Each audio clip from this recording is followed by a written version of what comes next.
cooking pan. And any barmaid can be a star maid if she dances with or without a fan. Hooray for Hollywood! When you're terrific if you're even good. Where anyone at all from Shirley Temple to Amy Semple is equally understood. Go out and try your luck, you may be Donald Duck. Hooray for Hollywood!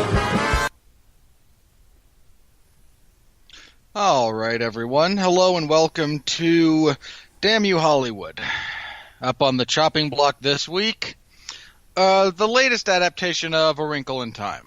I'm Robert Winfree, and I'd like to apologize at the outset of this particular episode. This is going to be not good. Why are we always apologizing? I feel like every week, welcome to Damn You Hollywood. We're sorry. What the hell? Come on, Mark. We're both white men and are, over the age of 30. We are supposed to apologize for the world at this point, right? That's racist. Yes, it is, but that's what I've been told. Why are we apologizing this week, white man? Because this movie sucks. White man come to pillage my village. Because he know how to take over. Really? You have Iron Maiden's Run to the Hills at your disposal, and you went with that one? Do you even know what that is? You not punk listening guy, you. That's Kill All the White Man by NoFX. Kill all the white man. That would be why I've never heard of it. Not a fan of NoFX, huh? Not really. I'm not a fan of a lot of things. Not a fan of that Cali punk scene from, the 80s? Not a fan of punk. Ugh. I could have gone with Kill All the White People by Typo Negative. Would I have scored higher? Would I have done better? Would I have gotten closer to the mark? Only if you actually sang in the style of Typo Negative. Kill all the white people, then we be free. I'm not sure. You don't have the vocal. You don't have the vocal range to pull off. I'm trying not to scream directly into the microphone. Again, hence you can't don't worry about it. You can enjoy their music. You don't have to emulate it.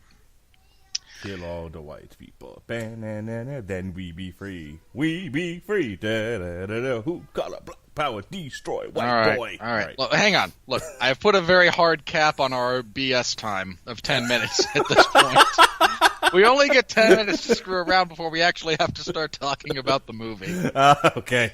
The opening shtick has been reduced to 10 minutes, and we've used up 3 of them. Got it. I feel 10 is fair.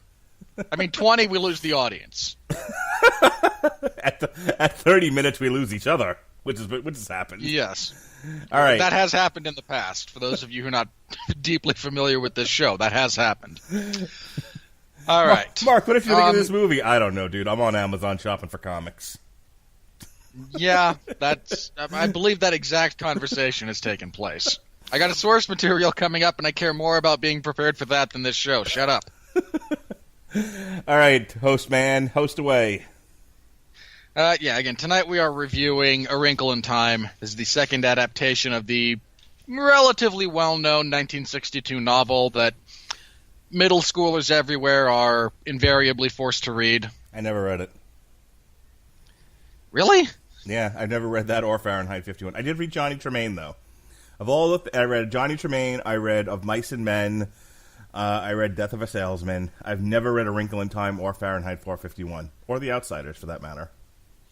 I can vouch for Fahrenheit 451 as being at least somewhat interesting, but at some point I am going to have to at least discuss some of the significant differences between the novel and the film, but only in as much as it's relevant to actually critiquing the film, because no, they changed things. Yes, they're going to do that. It's a movie, not a novel. Things change. I read The Story of O in high school. You know what The Story of O is? I am well aware of The Story of O. Thank you. All right, whatever. Not everyone knows what The Story of O is. It's French pornography. It's damn entertaining. It's better in the original French. Have you read it in the original French? Maybe when I read French I did. Ooh la la. But You fancy man, you. The only language I wish I read that I don't is Italian, because I'm sick of like all the different variations and translations of Dante's Divine Comedy that I have to go through until I find one that I believe is accurate and appropriate. I would so much rather just read it in Italian, but I don't speak or read Italian, so sucks to be me. Let's move on before I start telling you how much I want to go see Five Finger Death Punch in concert. You should. I'm trying to. Got to convince the wife to spend the money. Yeah, good luck with that. Yeah. Just the death knell of all adventures. Yeah, you ain't just whistling Dixie Buster. All right, post away, sir. A Wrinkle in Time. Megan, part of the reason that this is a slightly protracted entrance is there's not a whole lot to talk about here. This is just not good. But Mark had a schedule. Mark filled the schedule, and on it was 2018's A Wrinkle in Time. Well, Mark, in my defense, had it not been for Black Panther, this would have been the number one movie of the weekend. That is not in your defense.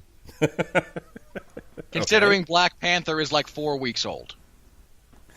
But what I'm saying is, had Black Panther not come out when it did, A Wrinkle in Time was the number one movie of the weekend.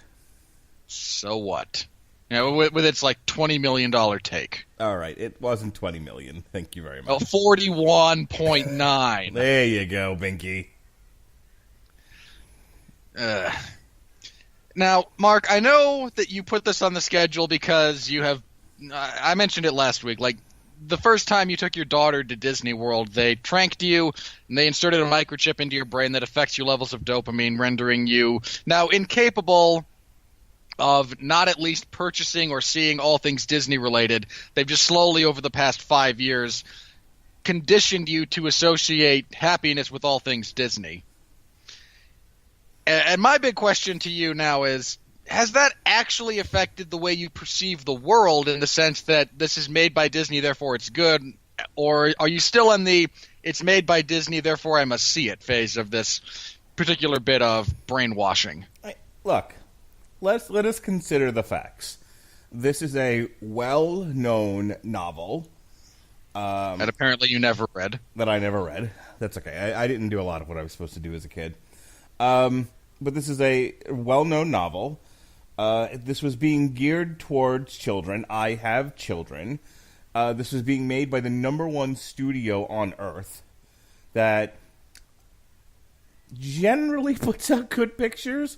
Those seems to be... those seems to be... There it is. There's that conditioning. Generally good pictures. I can't remember where I'm drawing this from, but it's the old, the pitcher throws the slow ball, and it might have been a Bugs Bunny cartoon where the guy's swinging the bat. And it's 1, 2, 3, you're out, and then like the ball just keeps going, and another one comes up to hit, and he goes 1, 2, 3, you're out, and then another one comes up to hit, and 1, 2, 3, you're out, and the guy just breaks the bat over his knee. Swinging before it even gets to the plate. Yeah, and I feel like between Tomorrowland and the BFG, and now A Wrinkle in Time, that's about as close a metaphor for the Disney proper production studios for live action films as I can think of. They just keep throwing them, and they keep missing. Thank God for Marvel and Star Wars. I mean, really, they are a better analogy. I think might be, Chris Vaughn, the pitcher from Major League. Because it's just a bit outside. as he hits the umpire with the ball. Yes. Sorry, I forget that there's people who may not have seen that movie. And it's Rick Vaughn, by the way. Rick Vaughn, excuse me. Yeah, he misses badly with a pitch, and the commentator, because he's the local guy who has to broadcast the Cleveland Indians game. Bob Uecker, for God's sake. I know. I was referring to the, within the context of the film, not who the guy is in and of himself. Like, no, yeah, it's Bob Uecker. Okay. Just a bit outside. Again, being someone 5 feet away from the plate. So that's why it's on the schedule. This was a major release. We try to review all the major releases. There were some of them that we skipped for one reason or another. Ocean's 8. But for the most part, I try to keep to the major motion picture releases from the big studios that are meant to be, if not entirely successful, at being big-time blockbusters. And God help them, they tried. I mean, they loaded it up with the nuclear missile that is Oprah Winfrey. They put in there the suddenly ultra-liberal Reese Witherspoon. They put black children in it. Black children, Robert Winfrey. Hang on. I have so many issues with this pertaining to all of that. Okay. And I do want to address them, but let's go ahead and address the plot of the film before I explain why it's so terrible. I have one more. They put Mindy from the Mindy Project in there, and when all else fails, they had Chris Pine with a beard. This should have been successful, but it wasn't. No, it should not have. No. And I will explain why. Okay. But for your plot synopsis, for anyone not aware of the story of A Wrinkle in Time, be that the first film, it was a 1990s. I will find out because this is going to bother me until I do. It was a 2003 television film. That's what it was. And now we have the 2018 film. If you haven't done that, or if you haven't read the book, I'm about to spoil things. Again, this book came out in 1962. You're as bad as the people who complain that I spoiled the ending of The Hobbit. You all suck. Wait, Thorin dies? The book is older than you are. Read. Lazy-ass people. Anyway. We open with... I forget exactly where we open. We follow predominantly throughout this particular film the character of Meg, who is... Meg. Sorry. I mean, I kept wanting to go Who Let You Back on the film studio, but... Family Guy jokes aside. Who let you back in the plot? I mean, really. But... she's dealing with crappy teenage angst because angsty teenager pertaining to the disappearance of her father. He disappeared 4 years ago. And she's not dealing with that well, as one might imagine, and she has an adopted brother because multiculturalism. No other reason. And I will complain about that later. Seriously complain about that. But she has an adopted Asian brother, and who is a child prodigy, and she's an incredibly intelligent young woman, but if only she'd straighten up and fly right. So we get to deal with a little of that. We are slowly introduced to the, what do they call them, the Miss W's? Yes. Mrs. Who, Mrs. What's-It, Mrs. I can never remember the third one. Witch. That's yes, Witch. Mrs. Witch. The witch he was because of the wonderful things she does. I hate you for that so much. Who are anyway? They exist and they have arrived at this particular spot in Southern California because not only is their father gone missing, but and this is never actually explained, but his desire to get home is such a palpable thing that they were able to feel it across the various dimensions of space and time. So they show up, they take Meg, they take Charles Wallace, they take token white guy Calvin. And we are going to find him because he discovered how to fold space and time through the use of tesseracts, which are an interesting metaphysical, not metaphysical, but an interesting theoretical physical construct that allow, again, the folding of space and time. He discovered how to do this simply through the power of the mind. It's also a cosmic cube in the Marvel Universe. Again, it folds space and time. That's what it does. And that's why the Space Stone in that instance is referred to as the Tesseract, because it folds space and time. Once Thanos extracts the Infinity Stone, it will no longer be the Tesseract, it will just be the Space Stone. But thank you, Mr. Wizard. You asked, I answered. Fair enough. Anyway, they are taken on a magical journey across various planets in the universe by Giant Oprah. I mean, I really didn't need that. Like, I lived through 1992. I've already seen Giant Oprah. Okay, this wasn't necessary. they eventually discover that their father has been kidnapped by the It. I mean, really? And this goes back to the author. Like, you couldn't have just gone with the ID. We all know what this is. And that's all it is. Well, sort of, actually. That might be an unfair criticism. I'd have to read the book again. Anyway. I don't know what you, as it pertains to the don't know film, what you want me to say here. As it pertains to the film, that's not necessarily accurate, but anyway, I'll deal with it later. I have other things. So he exists now in their shadow planet. As it is the source of all darkness in the universe, and they represent light. They can't actually take you there, and once they know, oh, he's here, because they are guided by the stoned saint that is Zach Galifianakis. God, I hate him. But the sheer force of will from Meg when they try to return to Earth to replan how they're going to rescue him, because, hey, who needs planning or forethought? They are then, the sheer force of her will hijacks their ability to travel and instead deposits them on this planet. They are given last bits of advice from the 3 Ws and set off across an ever-changing landscape to try and find Chris Pine. Along the way, they encounter evil Michael Peña, which is really just Michael Peña. Charles Wallace is possessed by the It. What's they his find name? their father, Charles Wallace. Who? The kid. The kid. What's his name again? You're doing a bit, aren't you? I am. Yes, I Okay. am. And I will ignore it. What's his name again? They only said it 50 million times in the film. No kidding. Never once Much Charles. like Don't Run is getting closer. Seriously, I have so many issues with the dialogue in this movie, but let me finish this. I mean, Charles Wallace, a rock's going to hit you in the head. Charles Wallace, Charles Wallace, Charles Wallace. Ugh. Anyway, he is possessed by the It, which is... Move along, Charles Wallace. Yes. Which is...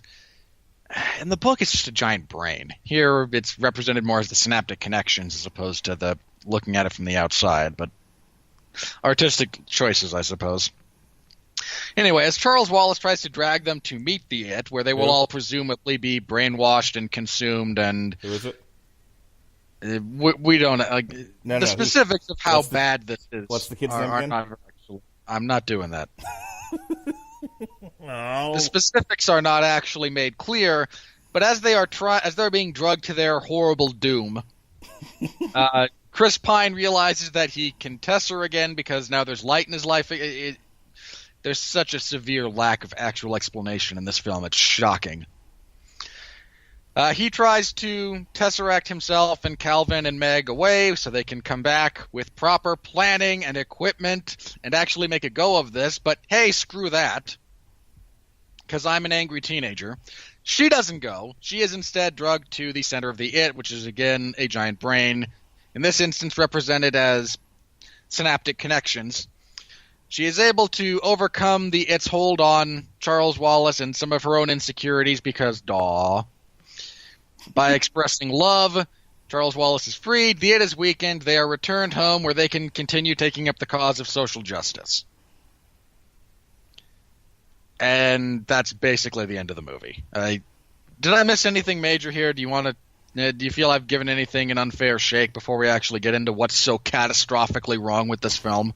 I mean, I could, except that you explained it better than I could have ever understood it. Really? Both my wife and I walked out of that movie, and we had similar reactions. I was like, so what did you think of that? And she was like, I feel like for the last 2 hours, the writers of the movie were telling me to love my children more and be a better parent. That's all I got out of this movie. I didn't even get that much. I don't know when this book was written, but I feel like 1962. Yeah, this book screamed the 60s. You know, this book just screamed psychedelica, the 60s. You know, we don't need nothing but our minds, man. I feel like this movie would have been much more appreciated while ingesting substances. Substances for the mind. Pot, if you will. Marijuana. I honestly was bored as fuck through most of it, confused through some of it, and utterly disinterested through the whole thing. And I like a good science fiction story, and I liked the idea of them trying to explain, metaphysics to people, and the idea of if only you can tap into a part of your mind, you will allow yourself to travel through through uncharted parts of the universe. Great. Then we got into there's magic vines in the universe that have kidnapped him for what reason I'm not entirely sure, and they won't let him go. And then the kid shows up, and then she has to save the brother from the magic evil vines, and she does because she loves him. And then the movie's over. So, my biggest problem with this movie was that Chris Pine was gone for 4 years. Beard didn't change at all. I know. You'd think they could have addressed the fact that he looked exactly the same. Like, does that planet exist outside of our normal understanding of space and time? Which is fine. Which is fine. If it does, great. Like when he says, "How long have I been gone?" and she says 4 years, all he has to say is it's only been 2 months here. Right. I mean, I've experienced no passage of time. It feels like I left yesterday. Like, there's a significantly better version of essentially that interaction in Interstellar. Where is that the Space Bookshelf movie? I hate that you say that. I really, really do. I do it just to get your goat. I mean, you haven't even seen the film. I have not. But no, there's a significantly better version of that interaction when Matthew McConaughey and I can never remember that lady's name. Anne Hathaway? Yes. They wind up going down to a planet that exists, that is orbiting a black hole, but it's close enough to the black hole that time actually is different from where that is to like the general flow of time outside of it. And due to a malfunction, they eventually get off, but by the time they get back out of orbit of this planet and whatnot, it's been 20 years have passed on Earth for the 15 minutes they were stuck on that planet. Oh, and another really good version of that is in the Orville, where there's a pocket of space-time where there is nothing good about the Orville. Oh, shut your face. Nothing. There's a pocket of space-time that exists where a planet, when it goes through its orbit, when it passes into our universe, it's there for about a week, and then when it goes away again, it goes away for 700 years, and then rotates back. The reason I brought this one up specifically is that as they're back on their spaceship, Matthew McConaughey has 20 years worth of messages from his son and his daughter back on Earth, and the way he just he actually breaks down because Matthew McConaughey is a good actor, but the last one from his daughter is one of the questions you asked, or the things you said before you left was, you talked about the differences in time relative to gravity because he has a very smart daughter, and that it might be interesting if you got back and we were the same age. And I'm sending you this because, today I'm exactly as old as you were when you left. And watching McConaughey just shatter his soul upon the rocks of that realization is tremendous. Here it's again, there's so much that goes deeply unexplained. I think the director Ava DuVernay, I want to say is her name, was really going for racial equality and representation, and she was going. I saw the word Afrofuturism used. I think that was certainly part of it. I think she was going for spectacle and color and all of that. And I don't think she focused on a lot of the acting. I think it was, I've got Chris Pine. He can act. just kind of give him a nudge in a certain direction. Sure, he can act, and then you don't actually. Then you give him like 10 minutes of screen time. Well, I think I got the impression that they didn't want to weigh down a lot of that conclusion with Chris Pine and his having to deal with the fact that he'd been gone for 4 years. This was the girl's movie, Meg. This was Meg's movie, and this was about her and her arc. And here's the problem: Meg's not a terribly interesting character, and the kid did a serviceable job in the role. Acceptable. Like, yeah, that's she's far from fine. the worst. That's far from the worst teenage acting I've ever seen. But if you're asking me to pay 2 hours of attention to this kid, and all of her nuance and performance and whatnot, there's just not enough there. Let me go back a second and tell you overall what I thought of this thing, because I shared with you my wife's thought and like my initial reaction, but like I said, I felt like they didn't do a great job explaining how this universe worked. Number one, I feel like, and maybe because I had to walk out and get popcorn for my son at one point, and I missed the part where they actually tesseract to Utopia, whatever the hell planet they were on. But they just kind of here was a big problem I have with the first part of this movie. You have these characters dropping in, like Mrs. Whatsit, Reese Witherspoon, and then you have the Mindy character, whoever she's playing, and you have Charles Wallace. Charles Wallace was explaining they would give this kid just pages and pages of, oh gosh, what's the word I'm looking for? Sorry, brain not working tonight. Exposition. They would just give him pages and pages of exposition.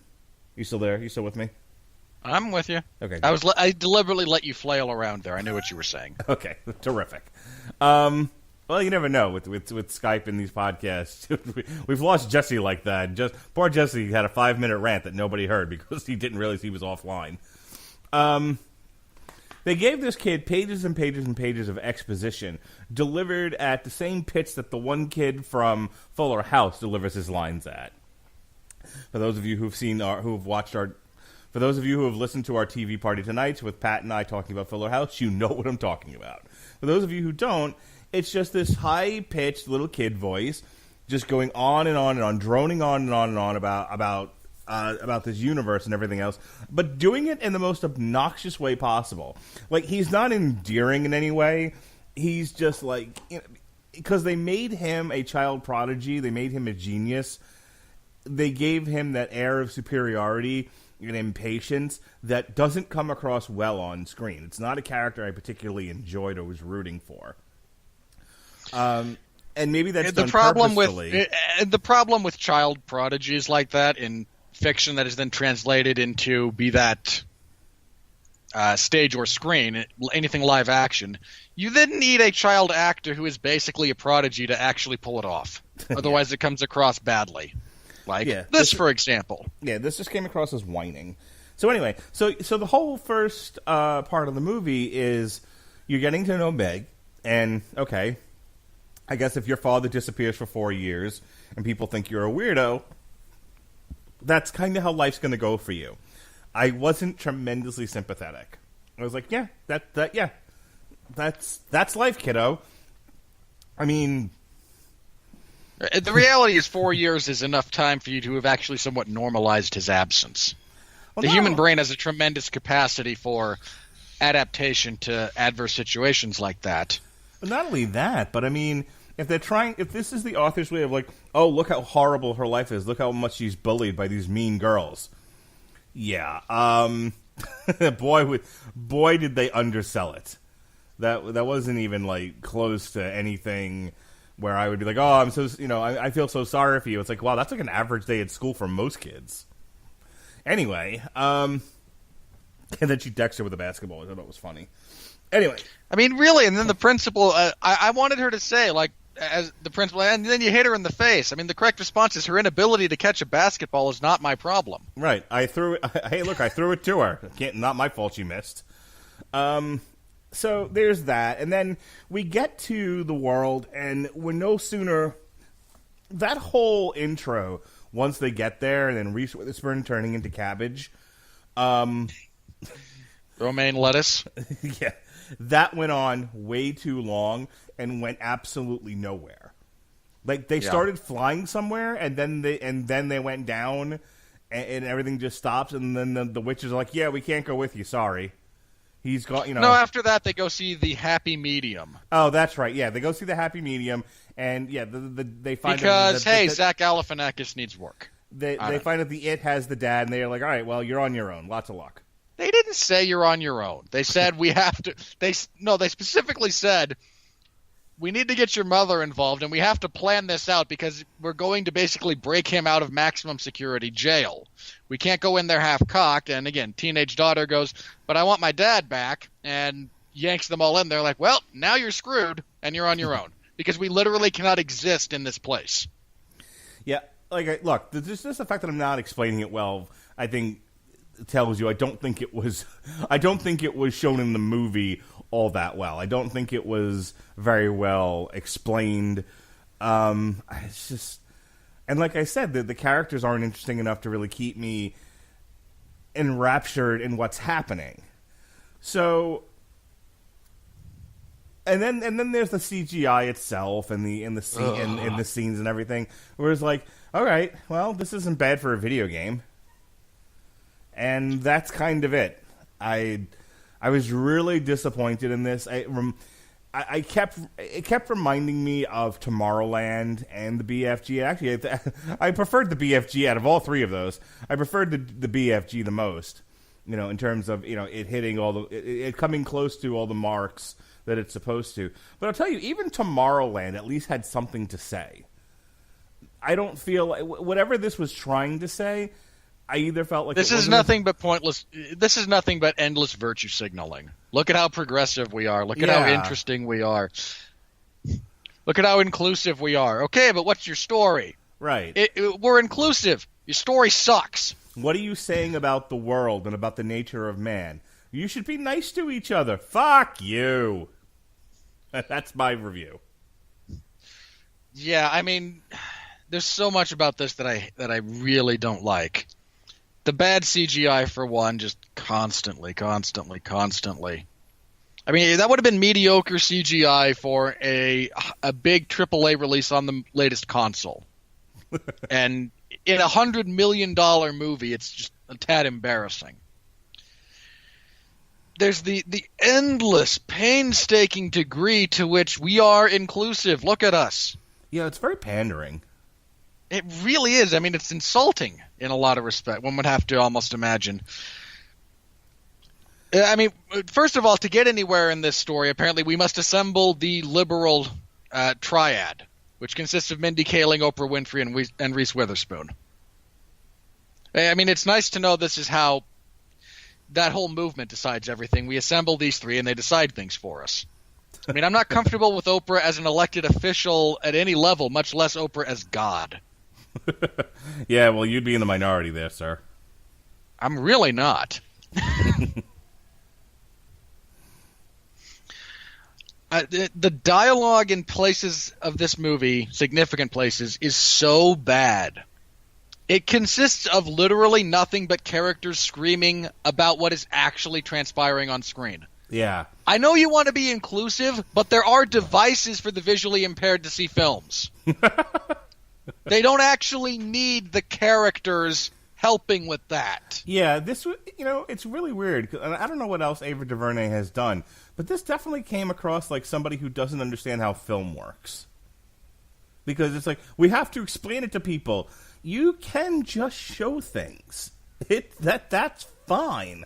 You can be creative in how you portray something on screen to show us some of this exposition, show us some of this world building. They're just like, no, we're going to stand a cute kid in front of the camera and he's going to shout for 20 minutes.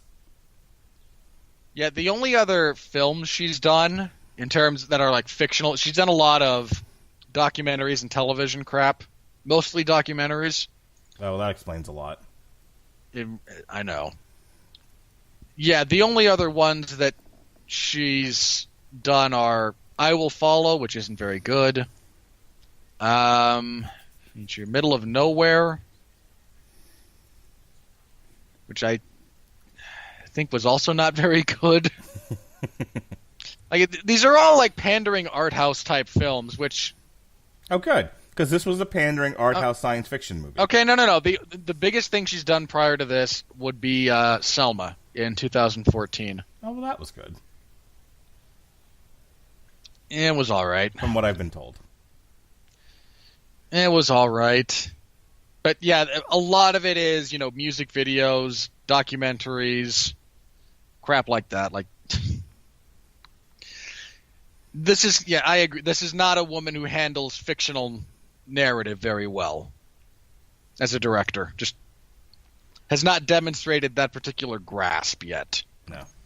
I'd have to watch some of her documentaries to see if she's any good at that, but because to me that's a completely different skill set.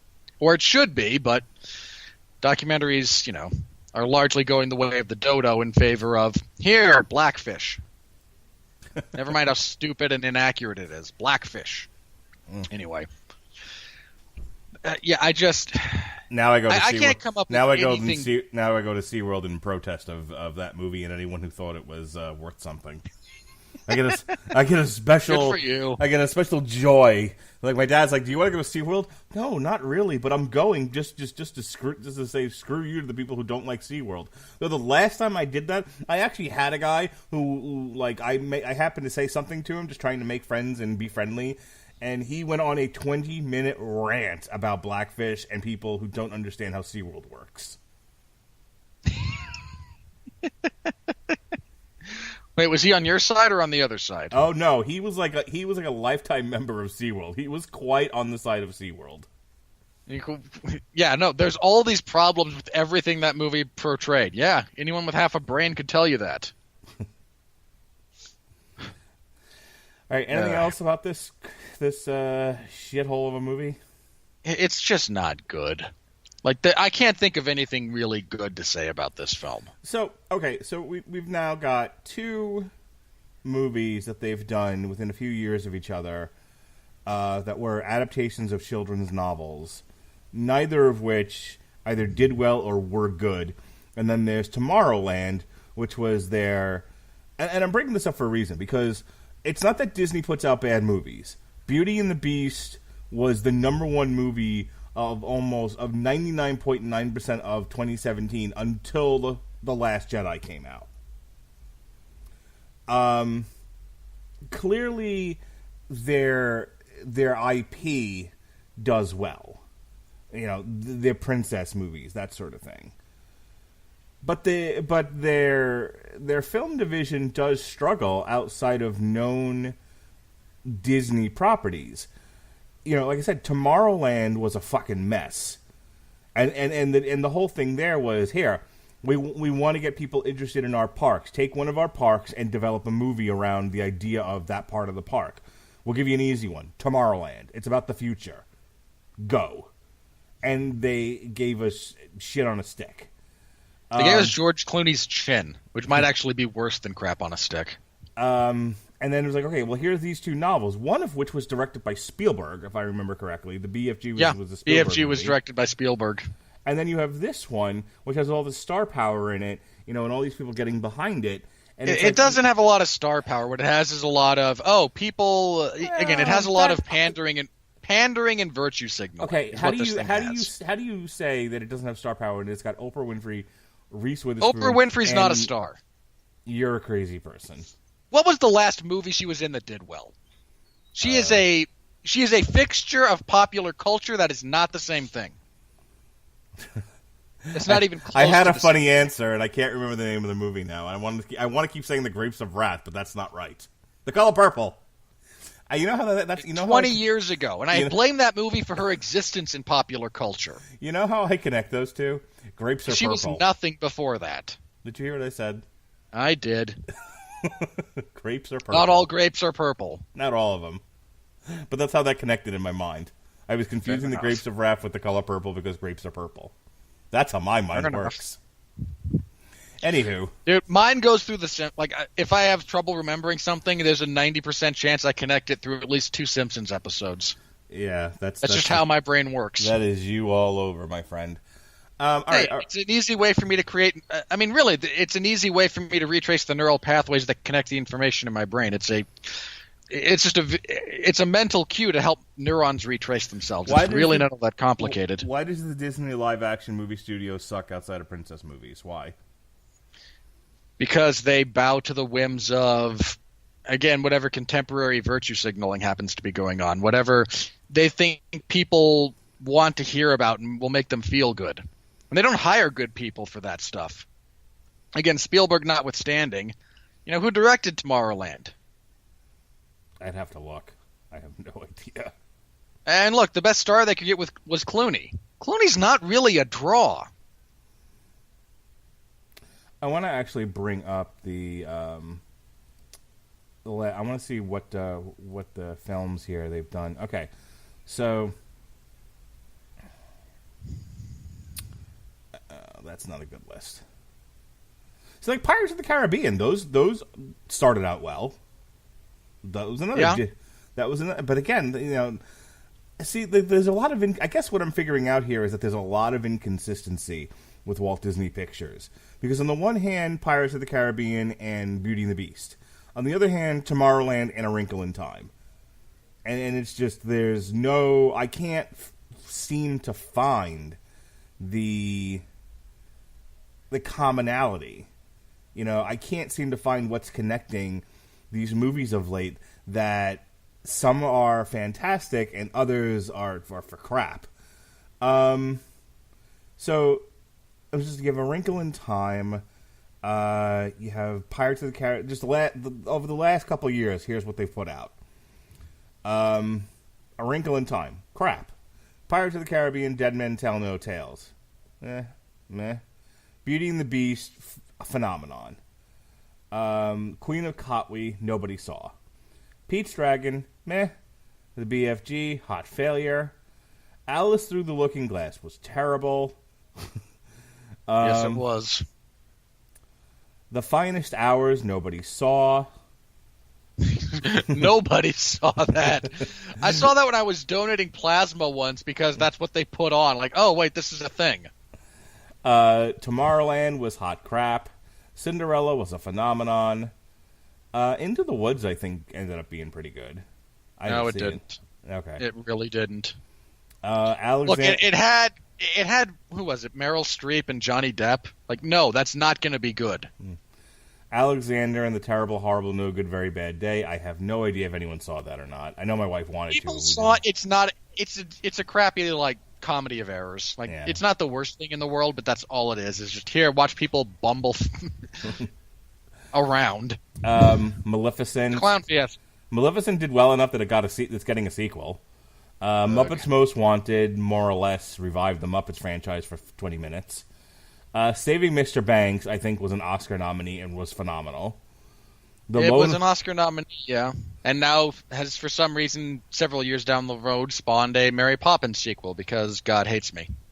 The Lone Ranger, which was hot garbage and was a financial disaster. Didn't they also do John Carter from Mars a few years before that? They did John Carter, yeah, and that was also a financial disaster. Well, that was such a bad idea. Oz the Great and Powerful was one of the worst movies I've ever seen. That I got to do an on trial on that just to see if I can find anything worth saving about it. Nothing, not a darn thing. John Carter, again, financial disaster. On Stranger Tides, meh. Tron Legacy, meh. I think the issue, in all seriousness, I think the issue with Disney as a film studio is and this is both a positive and a negative, they don't mind taking risks. They have such stability surrounding their keystone properties, stuff like Star Wars, stuff like the Marvel movies. Mm-hmm. I mean, those are going to be popular. Black Panther's already made $1 billion. Right. Infinity War is going to make a lot of money. How much exactly? We'll have to wait and see, but it's going to be a lot of money. I mean, I'll be a little surprised if it doesn't hit $1 billion, in all honesty. Oh, Infinity War? That's going to make $2 Yeah. billion easily. Don't. You have the Solo movie coming out, which is probably going to suck, but will likely be financially successful. Yeah, it depends on how much depends on how much reshooting the entire movie cost. Fair play. But they're also able to do stuff like that. Like, no, we don't like this. Reshoot it. Well, what parts? All of it. We want you to make a whole other movie. Really, is what we're saying here. So I can't do that. I already did that. Get me Ron Howard. He'll make anything. Yes, he will. Couple of things you need to know before we end this bit. They're making a live-action Snow White and the Seven Dwarfs. It's coming out February 17th, 2023. Terrible idea. We'll probably still be doing this podcast, though. I hope so. So here's some movies. We might actually be making money doing this if the world turns in a particular direction. So here's some movies to be on the lookout for that are in development for theatrical releases. These are live-action Disney movies. The Black Hole, which would be a remake. Captain Terrible. Nemo. Cruella. That might actually be okay.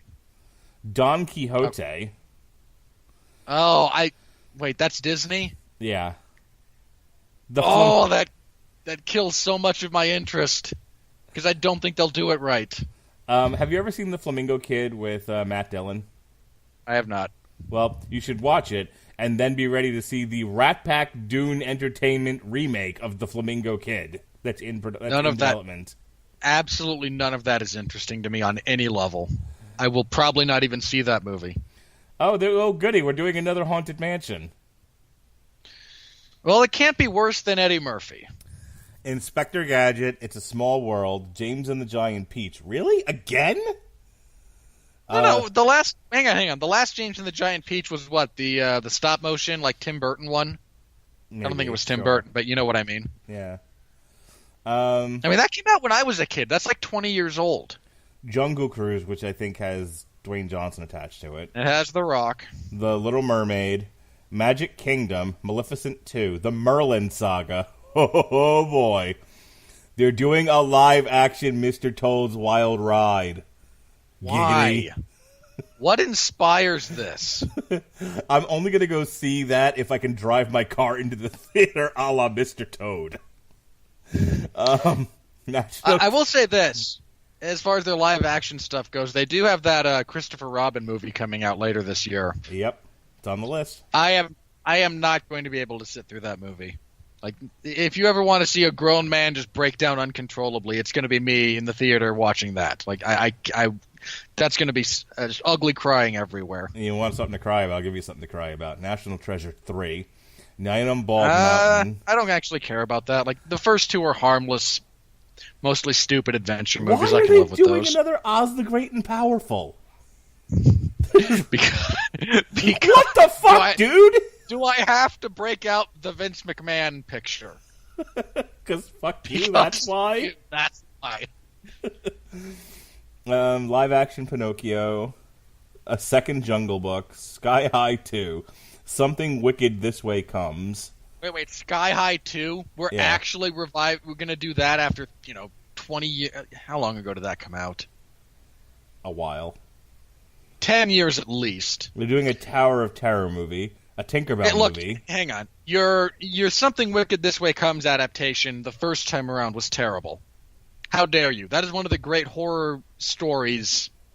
It's one of the best Bradbury stories to go along with that. And you're just like, no, this has to be palatable for children rather than the actual morality play it's intended to be. Because no, we can't actually talk about good and evil in terms like that anymore. So for their streaming service, they're working on a new Father of the Bride, a Honey, I Shrunk the Kids, and a live-action Lady and the Tramp. In all seriousness, though, why didn't we get a third Father of the Bride? I don't know. I barely remember the first one. The way the second one ended, there was plenty of room to do a reunion show with all relevant parties. I mean, Steve Martin would still do it. Steve Martin's accommodating like that. I'm pretty sure Diane Keaton would still do it. She does a lot of crap. Can I just say that this movie sucks so bad that we've now spent at least 10 to 15 minutes discussing other Disney pictures? Yeah, that's how bad this sucks. Don't see this movie. It's just not like. Again, let me say this again. I can't think of anything good to say about it. I have found good things to say about a lot of terrible films. Hang on, Lily, come here for a second. Oh, yeah, you're bringing your daughter into this. I could bring my son, but I'm pretty sure he was bored halfway through and gave up on it. Lily, come here. Come be on the podcast. Save Daddy from the mean man. All right, so remember the movie that we saw? Come closer. You remember the movie that we saw on Sunday? Wrinkle in Time. Yeah, Wrinkle in Time.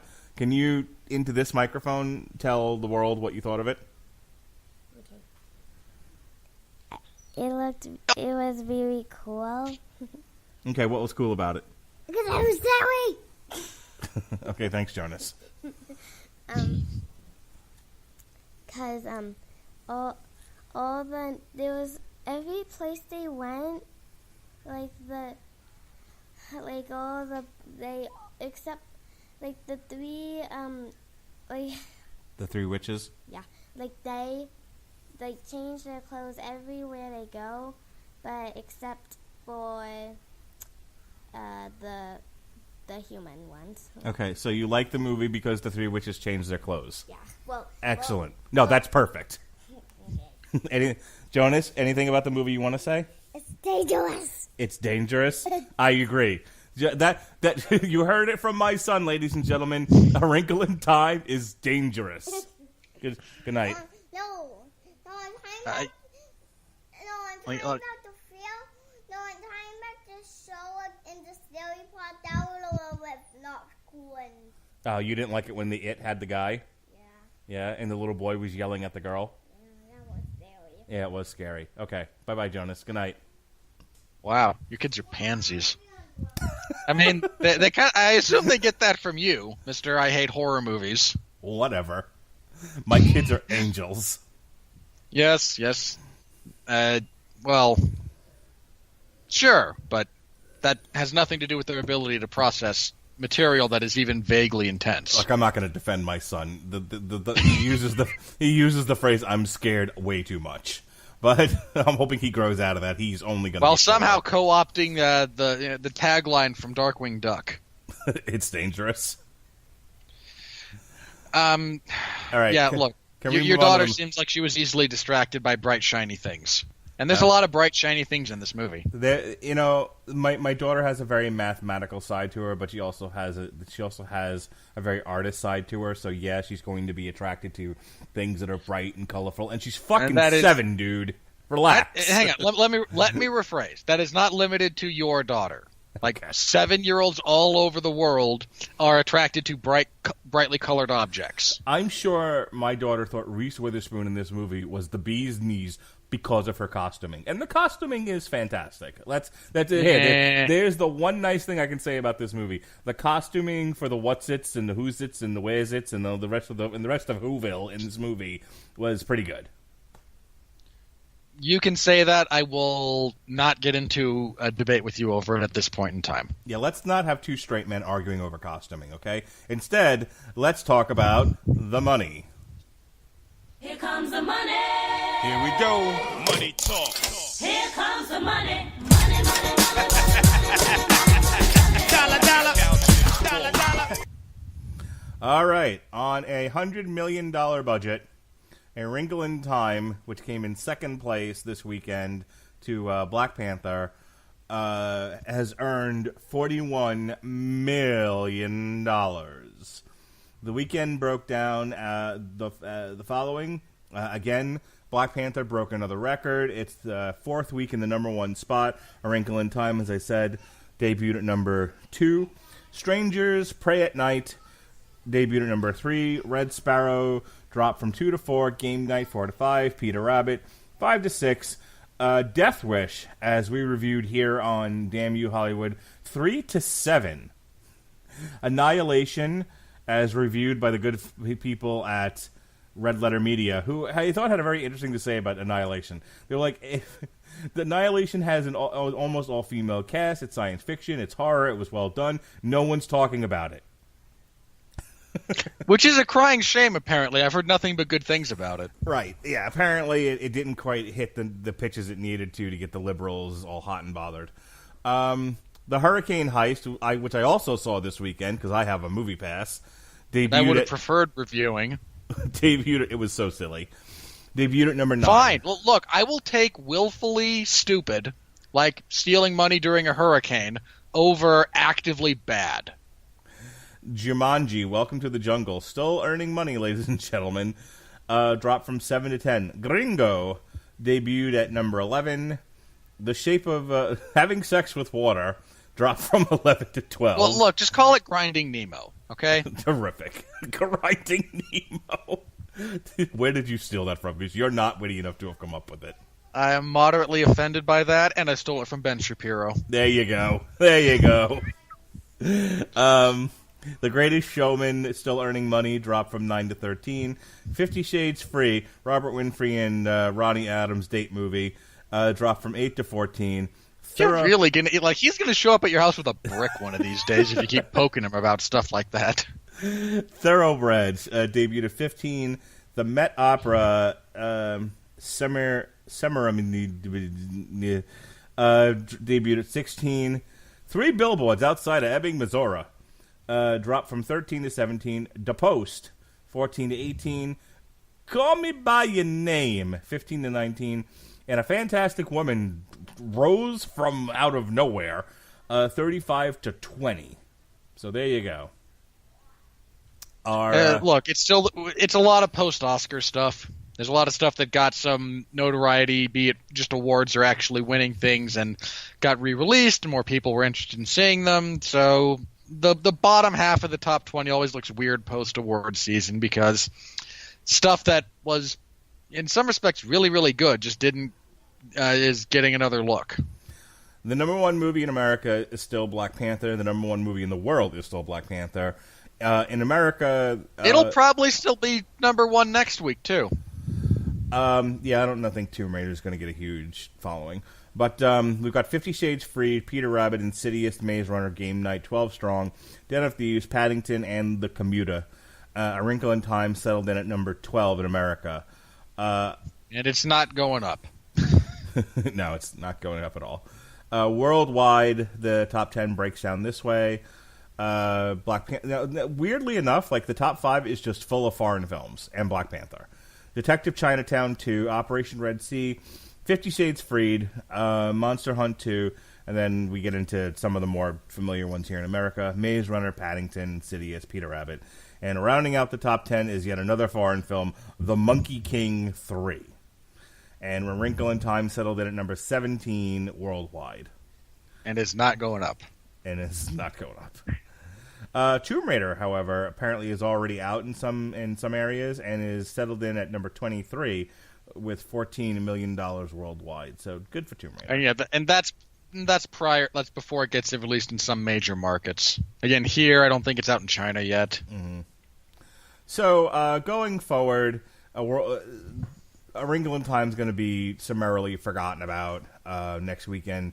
We have Tomb Raider coming out, and then Pacific Rim. And between those two movies, no one will have remembered A Wrinkle in Time even showed up this year.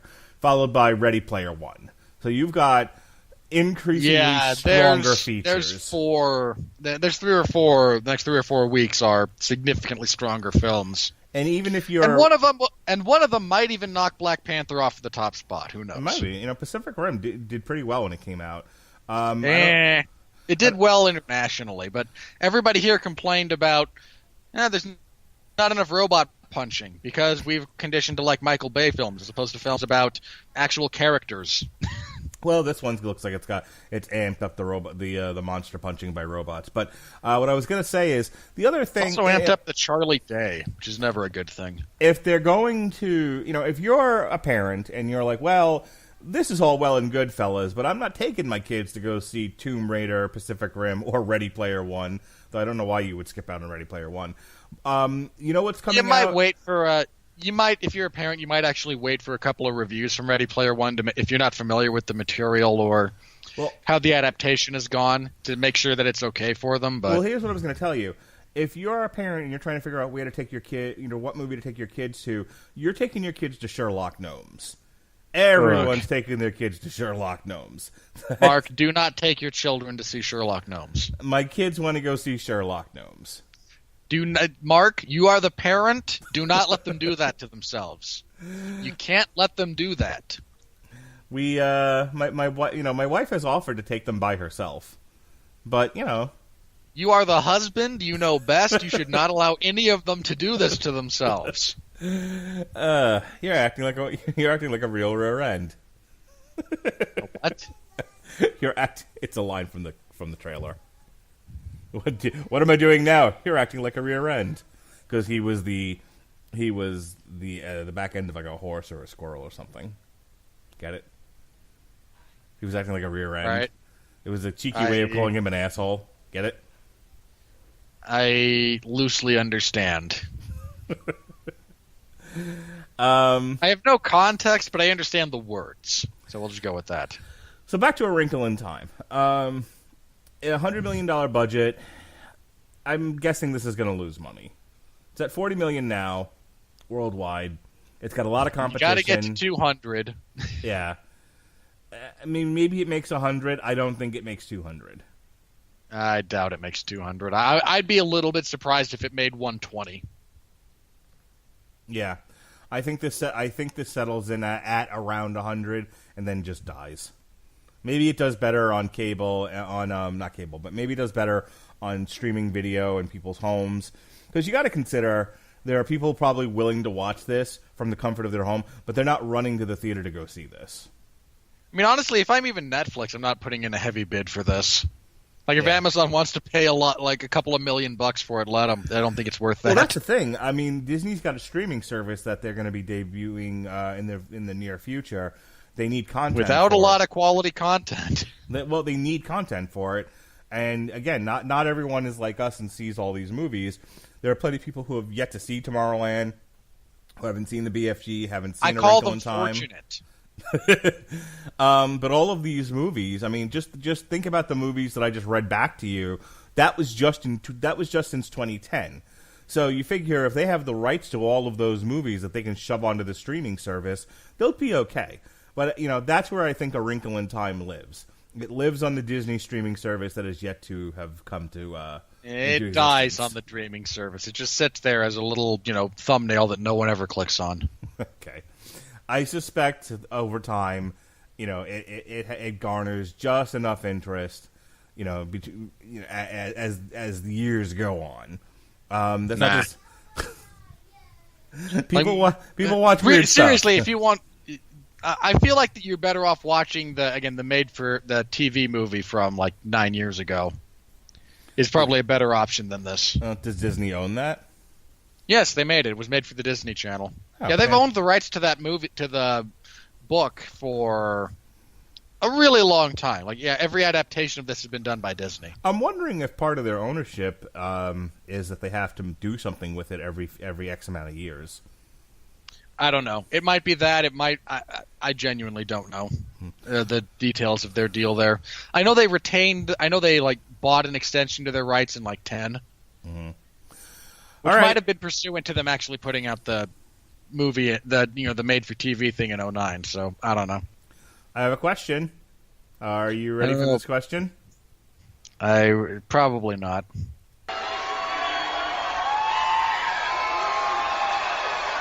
Are you ready? No! I said, are you ready? No, God! No, God, please, no! No! No! No! We need to re-record that, but you doing the Michael Scott part and just you screaming no. It's Steve Carell is better at screaming no than I am. Okay. So I actually have a real question for you now. All right. Do I read the fresh reviews or do I read the rotten reviews? Because this is already rotten. There's a lot of rotten reviews here. I think you should read whichever reviews are going to expose these people as being terrible at their jobs. Okay. I'm going to read a mix then. It's going to be a mixtape By of all reviews. means. Look, you read the people who need to have their stupidity called to the fore in a public forum. Okay. Now, some of these I'm going to read because they're amusing. Okay, that's just the All way right. it is. Like this first one, for example. This is hilarious. Walter Chaw, Film Freak Central. Turning Reese Witherspoon into a smug piece of salad is probably not the best use of those millions of dollars. Smug leaf. Okay, that's fair. Like, yeah, how much of your budget did you blow on that transformation and flying sequence that could have been spent on, anything else that would have actually advanced the plot? Yeah. Have you seen our Metal Hammer of Doom extra on Planet Caravan? I think I've seen you link it where it's just like bad CGI almonds that sprout on distant planets. That's kind of what I felt like I was watching in that scene. I felt like they should have been playing Planet Caravan over that entire sequence. I assume there's a significant portion of the population that would have accepted Pink Floyd as well, because there's a bunch of morons out there that think Pink Floyd makes good music. They don't. Oh, I like Wish You Were Here. And money. Money! No, you like money. The song itself is irrelevant. Moving on. Allison Johnson of Cambridge Day. Luckily, DuVernay is in charge and able to add a spark to the proceedings, enlivening every frame with a refreshing gusto. Okay, I'm going to say this, and somebody brought this up. This might be another thing from Ben Shapiro I'm stealing. The inability of people whose political stance aligned with elements of what this film to say to just say this movie sucks is shocking. But it agrees with my position, therefore I must defend it, right? No, it sucks. Just say it. You'll feel better. Not asking you to change your political belief, not asking you to change your life philosophy.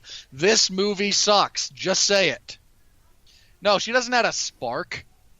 Unless you mean badly rendered flash bulbs going off in the background. I mean, by that same logic, J.J. Abrams lends a spark. It's just a lens flare over and over and over and over again. Waka waka.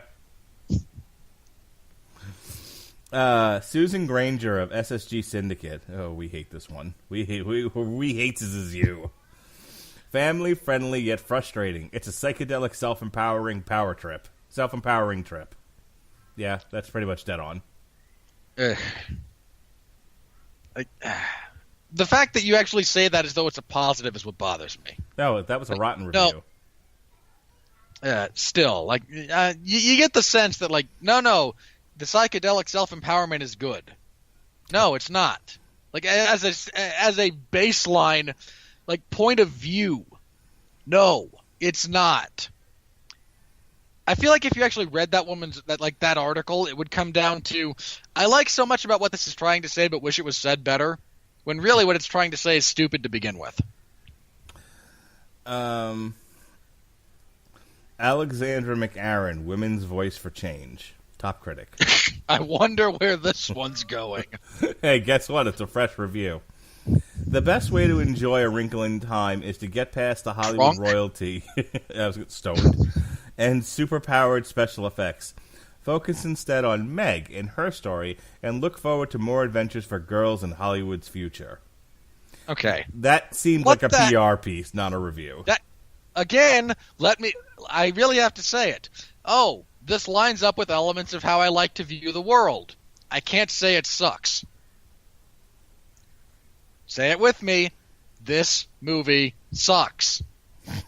Don't look at all the stars that we need to actually draw money at the box office. Don't look at the millions and millions and millions of dollars we burned on CGI and then used to obfuscate the fact that our movie is terrible. But look, it's so pretty. No, it's terrible. It's brightly colored. So are Streetwalkers. Catherine Mung of Express.com. Some scenes are crafted with such care, you just fall right into them. But the overall result feels at arm's length. A Mardi Gras parade. A Mardi Gras parade with a float shaped like Oprah Winfrey, towering over the crowd, wearing silver mesh lame and sequined eyebrows. And now you know someone at Mardi Gras is going to actually make that. Why would you put that out there? That's irresponsible. That thing would be a fire hazard. No, what scenes are crafted that well? Please, name me 2. I mean, like, no, some of these scenes are really well done. Which ones? Didn't you feel for that girl when there was a nasty note on her locker? I'd have felt more if someone actually, slammed her face into the locker. Like, crappy notes are like, no, they're just words. Like, grow up. Yeah, that sucks. Get over it. Bob Mondello of NPR, top critic. Bet you can't guess where this is going. I can guess that it's fresh and that it deals with NPR, so it's of no value. Director Ava DuVernay has a light touch with these early scenes, though she gets seriously bogged. Though she gets seriously bogged down in special effects as the film goes on. Again, let me look. This is another instance. This guy, somewhere in his mind, knows this is a terrible movie. He knows this. He's aware of just how bad this is, but he can't bring himself to actually say it. So instead, oh, look, when it's what really is the fault, what really causes the problems in this movie is like all the CGI, and when it's just that small kind of intimate narrative in the beginning about the family dealing with the loss of the father, that's good. That's a good part of this movie. No, it's really not. This is really not handled well at all. But you can't just say this movie sucks because, I don't know, will they revoke your membership to whatever the liberal club is? I don't know. Like, seriously, it's just not good. And you see all these people making terrible excuses on behalf of this because at some level it tries to reaffirm their worldview. All right. This next one might be our Get 'em Winfrey review of the evening. Oh, please. Christopher Orr of The Atlantic, top critic. Judged on its own terms, A Wrinkle in Time is pretty good.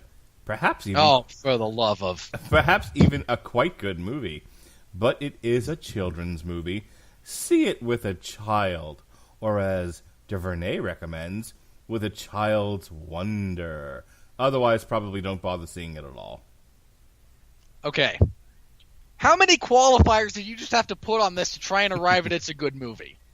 See it with a child. You'll have a whole different experience. No, the movie will still suck, and you'll have exposed your child to something that sucks. And you should feel bad about exposing your child to something that sucks this much. You should too, Mark. Watch it with a child's wonder. I am not entertained by flashing shiny objects. God forbid my brain developed. I don't consider this a negative trait. Stop making excuses. This is better than your average music video. There are probably better music videos than this. Stop putting classifications on. Stop qualifying all this crap to try and justify this film. It's just not good. Look, all of the liberal morons out there, especially the liberal reviewers, last week when talking about Death Wish, went out of their way to make it a political thing. And, I mean, A, I don't think it was, and B, if it was, it would have lined up with a lot of my worldview. Didn't stop me from saying the movie sucked. Because it did. So does this. No, taken on its own, it's pretty good. It's really not. Like, how much head trauma have you suffered? All right. You want to watch this movie? Take a drink every time that they wind up with every time plot convenience rears its head in that film. You'll be in the hospital 40 minutes in with alcohol poisoning. 2 more and then we're done here. Pete Hammond of Deadline Hollywood Daily. It's got Oprah. Diversity in casting. Good message, but it's strictly for kids. Okay, diversity in casting means nothing. Like, why? Like, what's the... No, but we have such a culturally diverse film, okay? Your movie still sucks. It doesn't mean anything unless it actually... Like, it is the most irrelevant thing in the world. Unless it actually pertains to the story you're telling. In this case, it doesn't. I mean, look, if you don't want to cast a white guy as Martin Luther King in a biopic, fine, I get it. That's fair. If you want to change the race of characters for whom it does not play a role in their narrative, I mean, you're just trying to make yourself or other people feel better, but okay. As long as you're not actively detracting from the story, I can deal with it. Oh, they made Heimdall a black guy. Heimdall's a mythological figure. Doesn't actually exist. All right, last one. Joshua Rothkopf of Time Out, top critic. No Hollywood film can ever solve the central problem of adapting this book, in that it inevitably does too much of the imagining for you. DuVernay makes a big-hearted go of it, even if she seems slightly dazzled by her own magical mystery tour. Say it with me, everyone. This movie sucks. That's all you have to say. That is the extent of what you have to type out. I mean, you should type more if you want to actually justify it, provide an opinion, or enrich the discussion surrounding it. But look at the length. Look at the linguistic gymnastics these people do to try and avoid saying this movie sucks. It is shocking. It is just shocking. And look, to be fair, that guy raises a good point.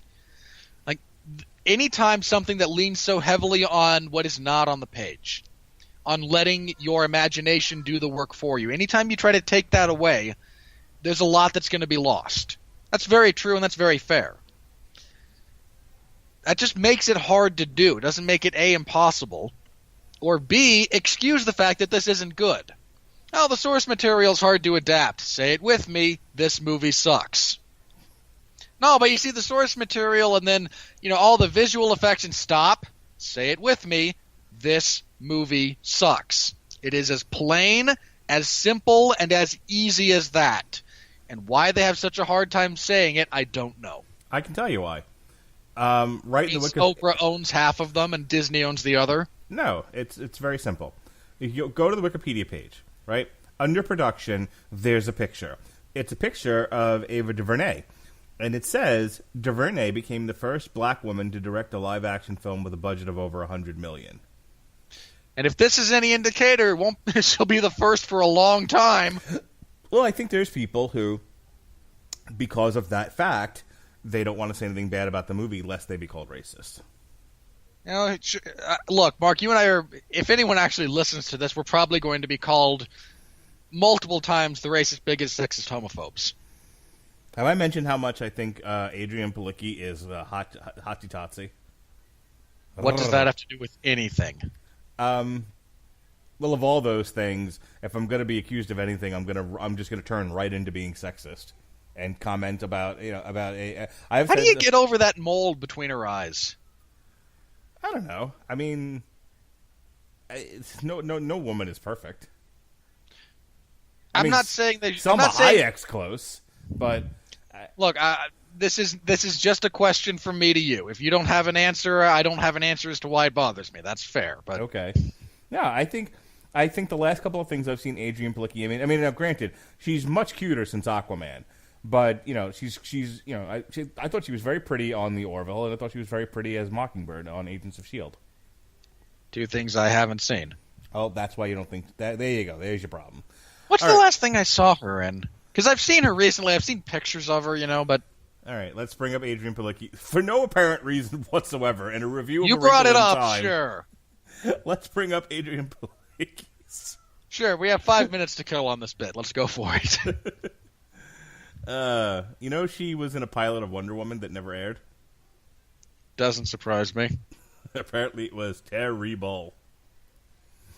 All right, so the last couple of movies she's been in, she was starting in 2010. She was in Legion, Electra Lux, Red Dawn. Hang on, I actually did see Legion, and yeah, she is in that terrible movie. Red Dawn. She's Lady J. Oh, she's in the Red Dawn remake. That's right. Movie's so bad. She's Lady J in G.I. Joe Retaliation. She's in fucking John Wick. See, if you told me she was in John Wick, I'd actually go watch that movie. Oh, yeah. She is in John Wick. She tries to kill him in the hotel and then gets executed because you don't do business in the hotel. God damn it. It's one of the rules that allows the hotel to exist. She's in a movie called SWAT Under Siege. Not seen it. All right, so here's what she's been on. But yeah. John Wick would be the last thing I saw her in then. So here's some things she's been in on television. She was in The Orville. She was in an unaired pilot as Mockingbird for Most Wanted. She was in Agents of S.H.I.E.L.D. She was mostly terrible. She was in a movie called This Is Why You're Single. She was Mostly terrible. She was in 10 episodes of About a Boy. She was in 1 episode of Drunk History. She was in 2 episodes of From Dusk Till Dawn, the series, an unaired terrible. pilot of Wonder Woman, an episode of Criminal Minds. Yeah, she was actually. She was in. She was one half of that psychotic spree killer couple. Yeah. She was in an episode of CSI Miami. Terrible. And that's really As are all things CSI, regardless of what you put after the parenthesis. It all sucks. My mother-in-law is a huge CSI fan. She watches all of them. I really don't care. That does not at all change the fact that they're terrible, especially Miami. I'm not disagreeing with you. I'm just sharing that there are parts of the world where people enjoy those things. Yeah, all retirement homes where they used to watch JAG reruns and now they watch NCIS. All right, so this has been your coverage of Adrian Palicki's career once again on the Radulich and Broadcasting Network. But seriously, folks, next week, right here on the Radulich and Broadcasting Network, Robert won't be here, but Ronnie Adams of the Screaming Podcast and Jesse Sarcher of the Source Material Podcast will be reviewing Tomb Raider.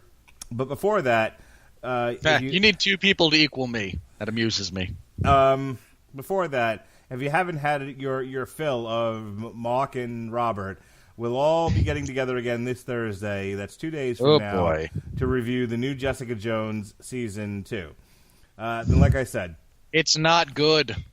Next week is Tomb Raider, then Pacific Rim, then Ready Player One. We take a break from the movies, and we're going to review WrestleMania. I'm assuming you're going to be on for that. Maybe. Then after that, the number of things I would rather do than watch WrestleMania is pretty significant, but... Then after that is Rampage. Then we have a pair of TV party tonights, one for DC's Legends of Tomorrow, the other one for Lost in Space. I don't know if you're going to be on either one of those. I might be convinced to be on the Lost in Space one. Okay. And then... but I will not watch Legends of Tomorrow. I can't... Just no. Oh, this last one, Amazing Grace, was phenomenal. It was probably my favorite episode of television since anything from The Wire. Your penchant for exaggeration is strong. No, it's really that good. It was amazing. Then we hit the summer strong, beginning May 1st with our review of Avengers, Infinity War. Then we skip... If less than 3 heroes die in Infinity War, I will try to start a riot. Then we skip... I won't be successful because I live in Utah, and we don't really do that, but... Then we skip 2 weeks because schedule. And then we go Deadpool, Solo. Ugh. Like, that's the last... That's like my last shred of hope for a halfway decent movie is Infinity War. And there's this 2 weeks I have to come to grips with the inevitable death of my soul.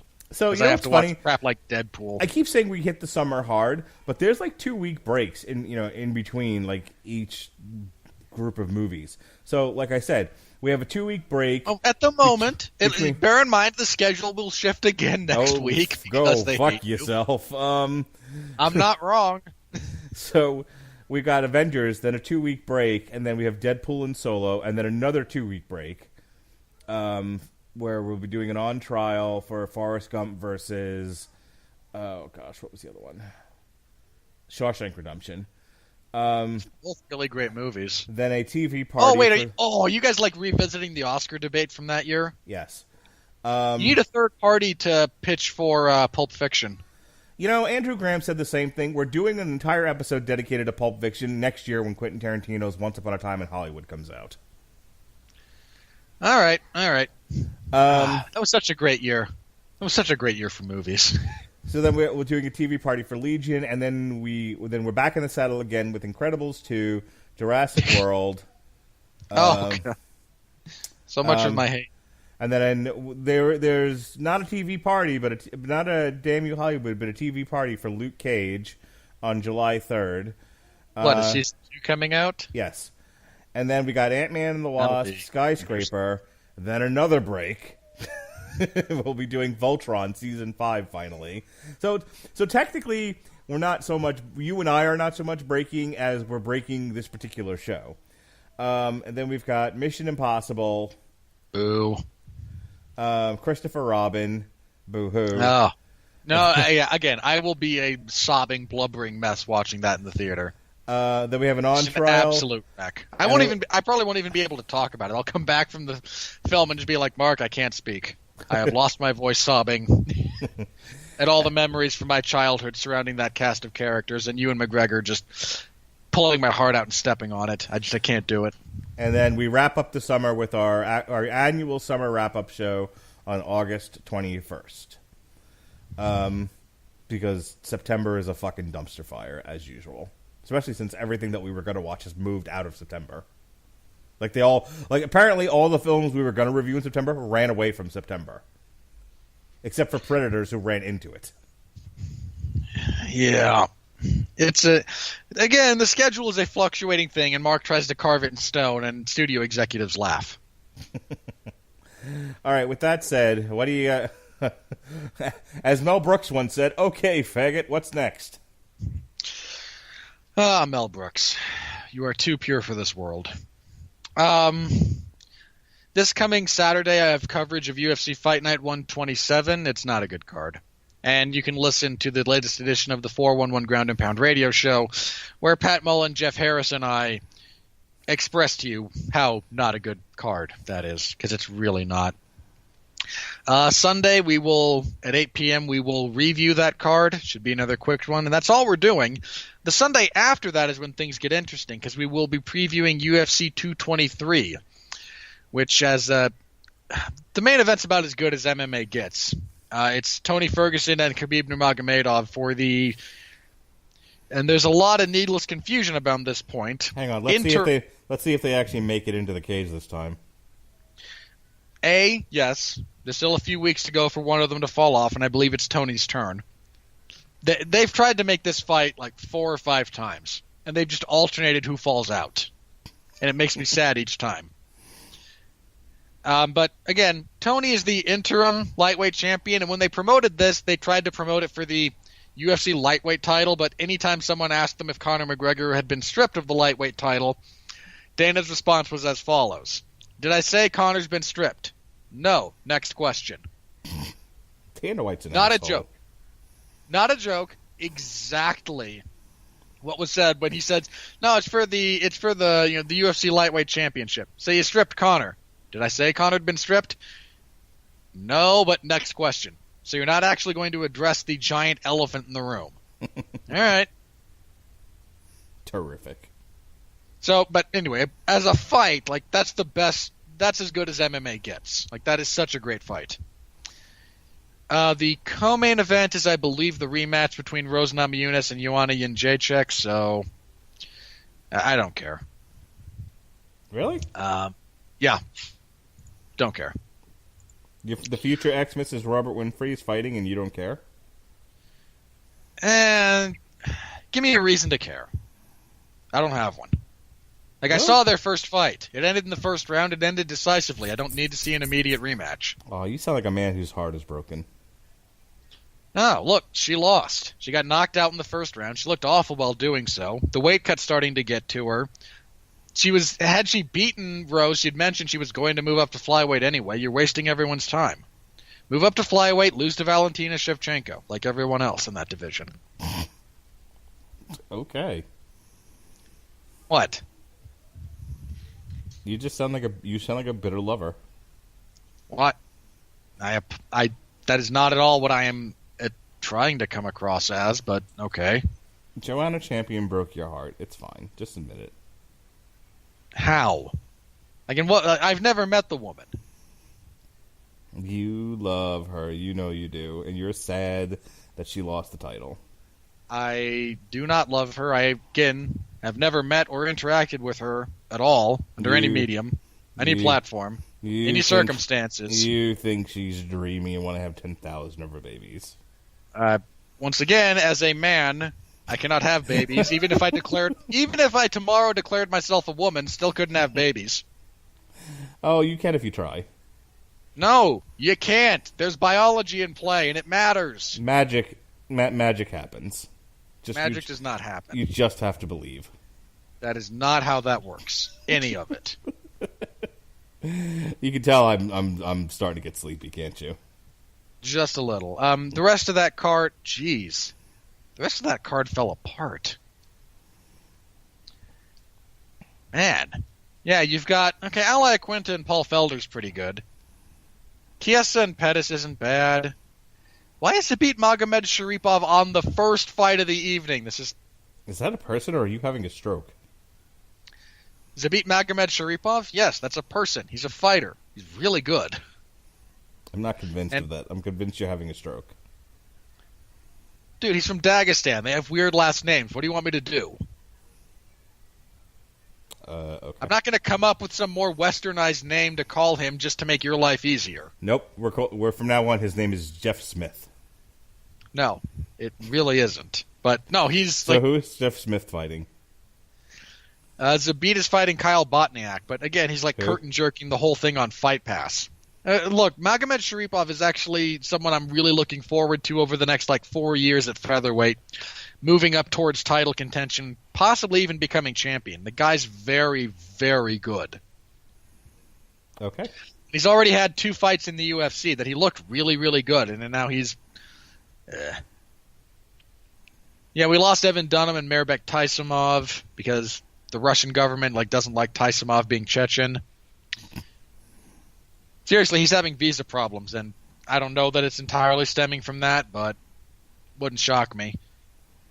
Again, the main event is about as good a fight as you're going to get, so Pat, Jeff, and I will break that down for you a couple of Sundays from now. And I think that's it as far as my plugs go. Again, I will not be here for the Tomb Raider review. I will be on vacation because there's only so much I can take. That's all I can stand, so I can't stand no more. And actually, this is a family thing, and it was scheduled a long time. Regardless of what was coming out that weekend, I was going to mess it to do the family vacation thing. Mark will make me now use this as my one get-out-of-jail-free card for the year. But oh, yeah, you're done, buddy. I will... I've decided that the next time you try to make me see something I really, really, object to, I'm going to watch something else and just review that while you review the other thing. I told you. Just for my own amusement. I told you got out of Barbie. Lucky you. Barbie stopped being made. No, it just got pushed off. Till what, 2025? Oh, I don't remember anymore. I can't keep track of these They things. They kept putting it on the schedule and kept moving it back and back and back and back. And Mark was like, "We're going to review this," and they're like, "No, you're not." No, you ain't neither. They haven't even filmed it. The last few times it was like, okay, it's scheduled for this release date. All right, when did filming start? Filming date to be determined. No, you're not coming out. Not on that date. I believe it's 2020. Sure, maybe they'll actually get a script together before 2019. Let's see. Let's look at the old calendar here. I know I have it somewhere on here. It just keeps moving and it keeps not getting made. I feel like it's May of 2020. Sure, we can loosely say that's when it's coming out. Maybe then it's it won't be. Maybe it's May of 2019. Let's see. Let's take a look at that. Maybe it's May of 2025. Now I'm going to have to look it up. All right. Anyway, since people have hung on long enough, that's everything, I believe. While Mark desperately tries to find the release date for the Barbie movie. This is important to me. Sure, it's not important to the listeners. I don't know. That's not fair. It might be. To anyone out there, it might be important. No, it is 2020. Right. That's what I thought. May 8th, 2020. There you go. For now. It'll change. I'm sure Barbie and Gambit will be arguing over the same release date in 2030. No. Gambit will have, once Marvel buys Fox, all of that, they're going to look at the Gambit movie and go, no. No. They're desperately trying to get that thing out before that merger finishes. Because once it does, that movie is dead. And all the money they spent on pre-production, bear in mind, not even actual filming, but pre-production, goes away. All right, let's end this fucking podcast. Oh, now that I brought up the Gambit's never going to be a thing, you're all annoyed with me. All right. That's fair. All right. So that's everything for me. Mark will be back next week to talk Tomb Raider with Ronnie and Jesse. Should be a lot of fun. I will be. You know what? I'm not going to tell you what I'm doing. I'm on vacation. Not even going to tell you. Screw you all. It's my private time. You don't get to horn in on it. Not that any of you do. All right. Until next time. It'll be a couple of weeks for me, but that's Mark. I'm Robert. You're all you. Thank you for listening. Please continue to be well, be safe, and behave. Oh, shit, wrong one.